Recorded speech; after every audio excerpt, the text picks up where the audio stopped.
জয় হিন্দ বন্ধুরা, কেমন আছেন আপনারা? আমি অরিন্দম আর আপনারা দেখছেন আমার ইউটিউব চ্যানেল নেচার বেনিফিটস। আমি আমার নেচার বেনিফিট চ্যানেল আপনাদের সবাইকে স্বাগত জানাই। তো চলুন বন্ধুরা, ভিডিওটি শুরু করি। বন্ধুরা, আজ আমি আলোচনা করব শেদ্রোন গাছ নিয়ে। শেদ্রোন গাছ সাধারণত 1 থেকে 1.5 ফুট লম্বা হয়। শেদ্রোন বিরুৎ জাতীয় বহু বর্ষজীবী উদ্ভিদ। এই গাছের পাতা গাঢ় সবুজ রঙের হয়ে থাকে এবং কাণ্ড হালকা সবুজ রঙের হয়। এই গাছে অসংখ্য গিঁট থাকে। গিঁট থেকে চারপাশে বিপরীত দিকে শাখা প্রশাখা বের হয়। ফুলগুলো ধবধবে সাদা রঙের হয়ে থাকে, দেখতে অনেকটা তিল ফুলের মতো। আপনারা হয়তো দেখে অনেকে ভুল করবেন, ভাববেন যে এটা হয়তো তিল ফুল, আসলে এটা শেদ্রোন গাছ। ফল পাকলে ফলের ভেতর খুব ছোট ছোট অসংখ্য কালো এবং ধূসর রঙের বীজ থাকে। বীজ থেকেই এদের বংশবৃদ্ধি হয়। এই গাছের বৈজ্ঞানিক সম্মত নাম হল লিউকাস আসপেরা। এটি লামিয়াসি পরিবারের অন্তর্ভুক্ত। যাই হোক বন্ধুরা, গাছটি আপনারা দেখে অবশ্যই চিনতে পেরেছেন। গ্রাম অঞ্চলের মানুষেরা এই গাছের সাথে খুবই পরিচিত। এই গাছটি বিভিন্ন অঞ্চলে বিভিন্ন নামে পরিচিত, যেমন শেদ্রোন, ধুলপি, দুলপি, ধন কলস, ছোট হালকুশা, দণ্ড কলস, দল কলস, ধুবড়ি, দোর কলস, কান সীসা, কাউন সীসা ইত্যাদি নামে পরিচিত। আপনারা কি নামে এই গাছটিকে চেনেন অবশ্যই কমেন্ট করে জানাবেন। এই গাছ আমাদের ভারত ছাড়াও বাংলাদেশ, ফিলিপিন্স, জাভা ও মরিশাসের সমতল ভূমিতে প্রায় সব জায়গায় জন্মায়। এই শেদ্রোনের একটি ভেষজ গুণাগুণও রয়েছে, যেটা আপনারা অনেকে জানেন না। এই গাছ ঝোপঝাড় বা জঙ্গলে জন্মায় না।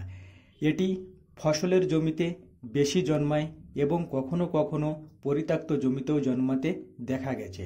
ভারতের আসাম আর ত্রিপুরায় এই গাছের কাণ্ড ও পাতা শাক হিসাবে রান্না করে খাওয়ার প্রচলন রয়েছে। মোটামুটিভাবে বলা যায় এই গাছ আপনারা রান্না করে শাকের মতো খেতে পারেন এবং ভারতের বিভিন্ন অঞ্চলে এই গাছটিকে শাক হিসাবে ব্যবহার করে থাকেন।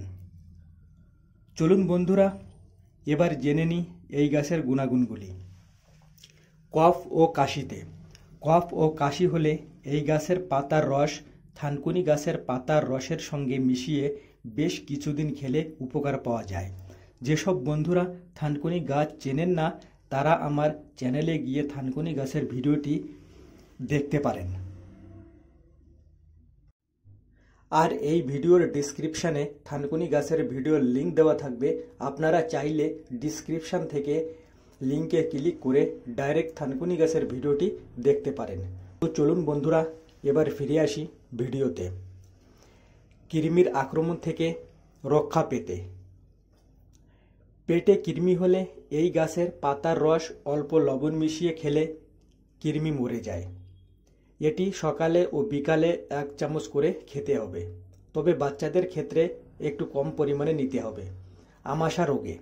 আমাশা রোগ হলে এই গাছের পাতার সঙ্গে গোলমরিচ পিষে বেশ কিছুদিন খেলে আমাশার রোগ ভালো হয়ে যায়।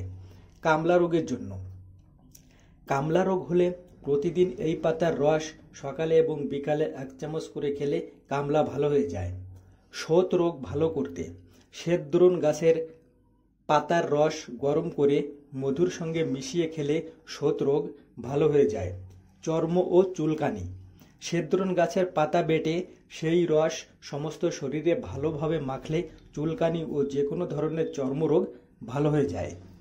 এছাড়াও এই শেদ্রোন গাছ জ্বর, সর্দি, পেট ফাঁপা, বদহজম, বাতের ব্যথা, পোকামাকড়ে কামড়ালে, মেয়েদের মাসিকের সময় অতিরিক্ত রক্তপাত হলে, শ্বেত প্রদর, আজমা, সাইনাসের ব্যথা সারাতে সক্ষম এই গাছ।